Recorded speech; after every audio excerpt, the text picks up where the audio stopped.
صرف عربی میں پڑھنے پر ملے گی؟ نیکی تو ملے گی، مگر کیا ہی بہتر ہوتا کہ ہم اللہ کے اس قرآن کو اردو میں، ہندی میں، مراٹھی میں، انگلش میں، ہماری جو بھی مادری زبان ہے اس میں ہم سمجھنے کی کوشش کرتے، اور سمجھنے کے بعد جب ہم اس پر عمل کریں گے تب ثواب ملے گا۔ صرف عربی میں پڑھ لینے سے مجھے نہیں لگتا ہے کہ ثواب ملے گا۔ اب آپ ہی سوچئے کہ عربی میں قرآن صرف پڑھ لینے سے حاصل کیا ہو رہا ہے؟ کیا ہماری زندگیاں تبدیل ہو رہی ہیں؟ کیا ہم نے اپنی زندگی کو قرآن پڑھ کر بدلا ہے؟ قرآن پڑھنے، عربی میں قرآن پڑھنے والوں کی بھی زندگی کا حال وہی ہے جو قرآن نہیں پڑھ رہے۔ اصل قرآن کا مقصد تو یہ تھا کہ ہم قرآن کو سمجھتے۔ اللہ تعالیٰ نے یہ قرآن عرب میں نازل فرمایا۔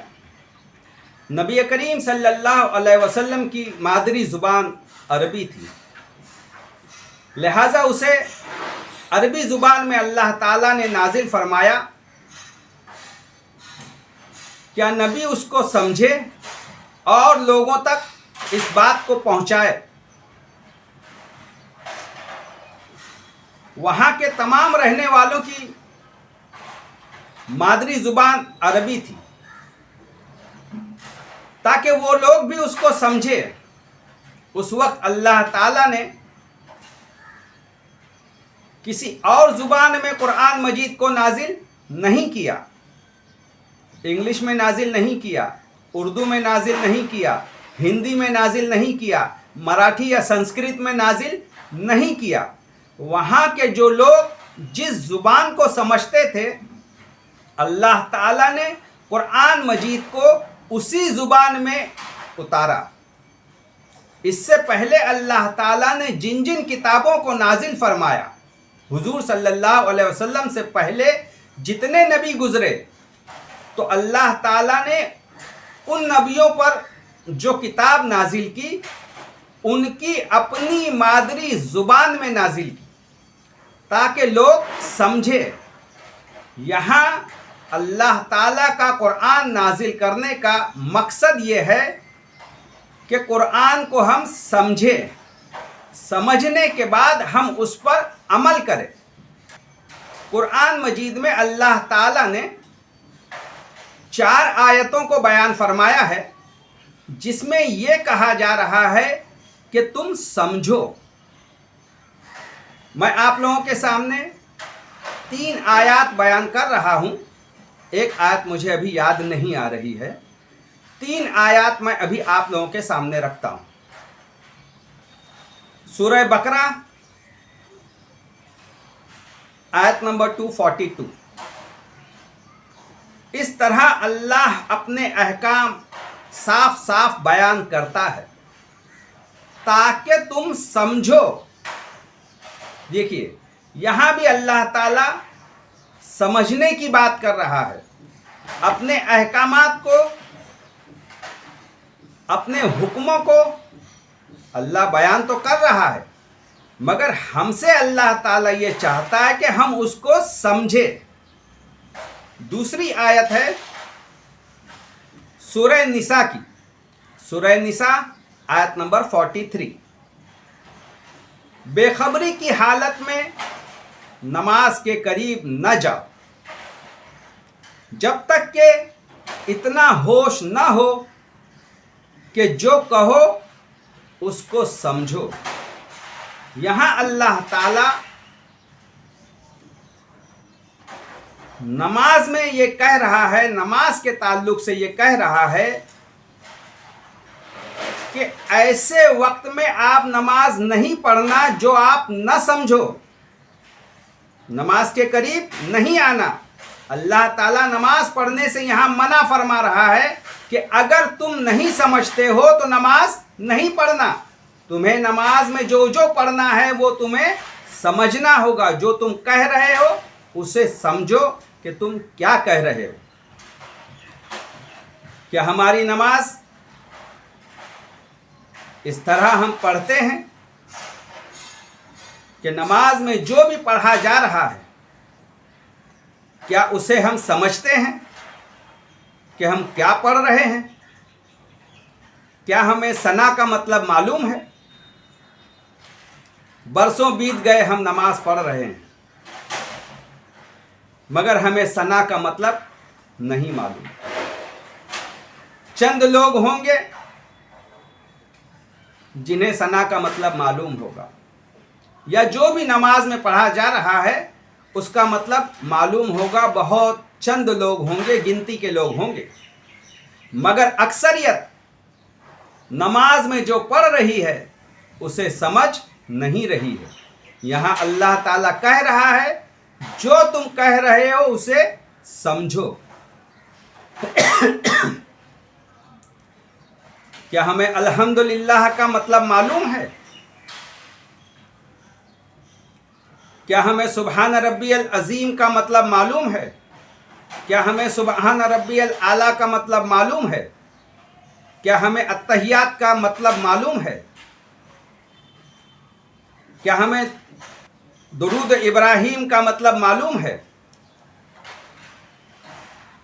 یہاں اللہ تعالی ہم سے مطالبہ کر رہا ہے کہ جو بھی تم کہہ رہے ہو اسے سمجھو.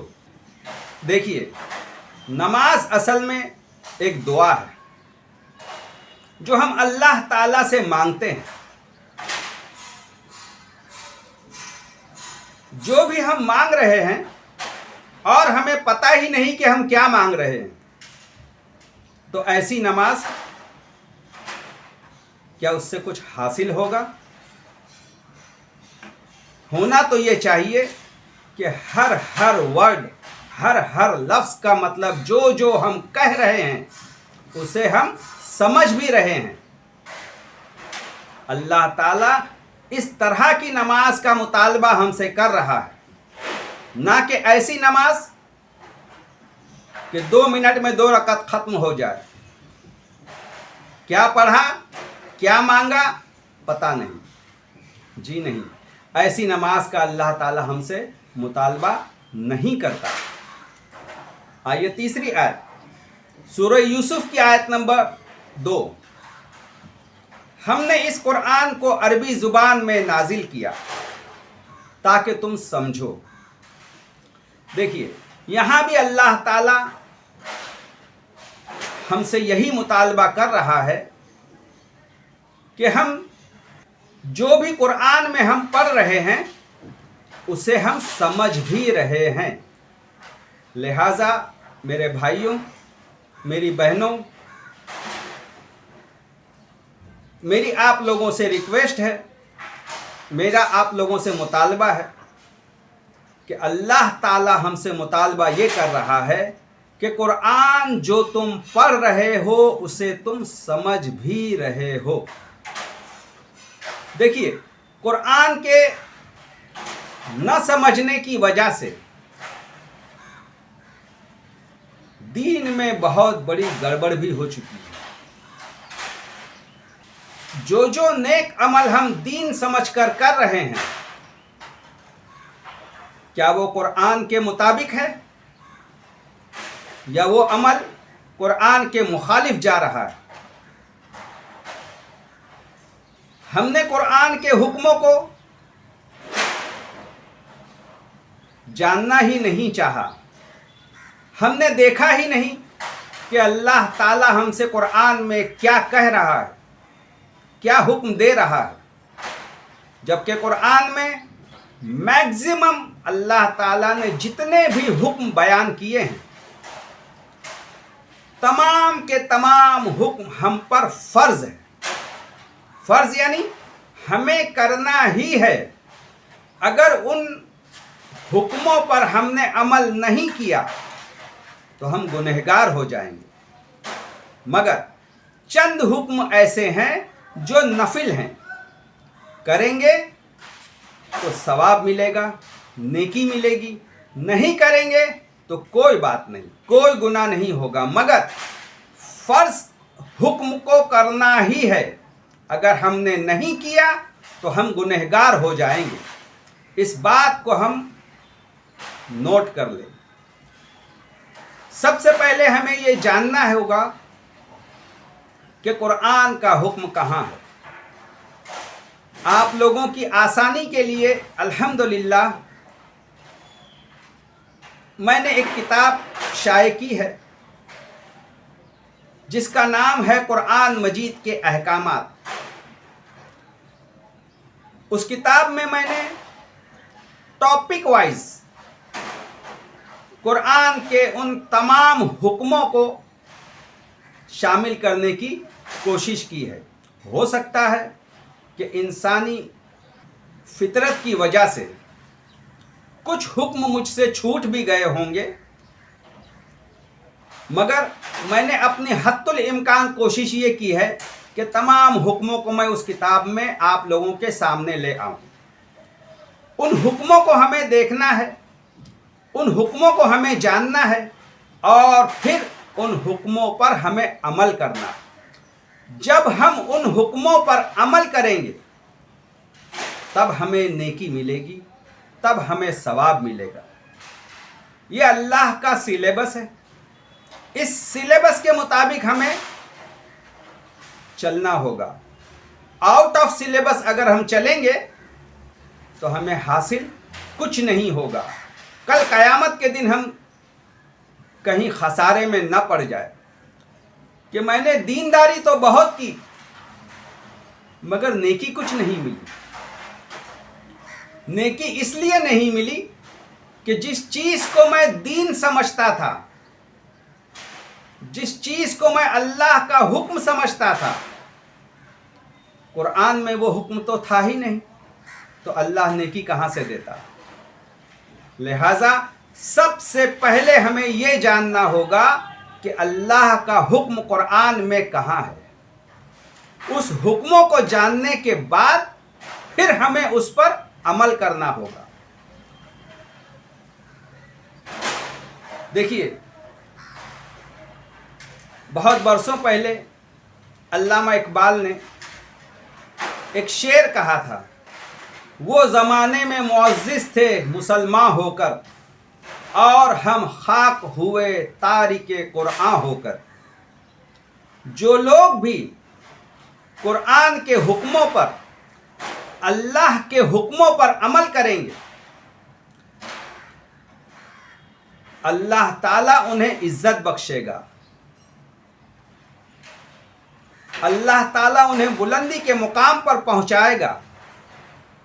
اور جو لوگ بھی قرآن کے علاوہ دین کو سمجھ کر اس پر عمل کرنے کی کوشش کریں گے تو ایسے تمام لوگوں کے لیے یہاں کہا جا رہا ہے، علامہ اقبال نے کہا ہے اپنے اس شعر میں کہ ہم خاک ہوئے تارک قرآن ہو کر۔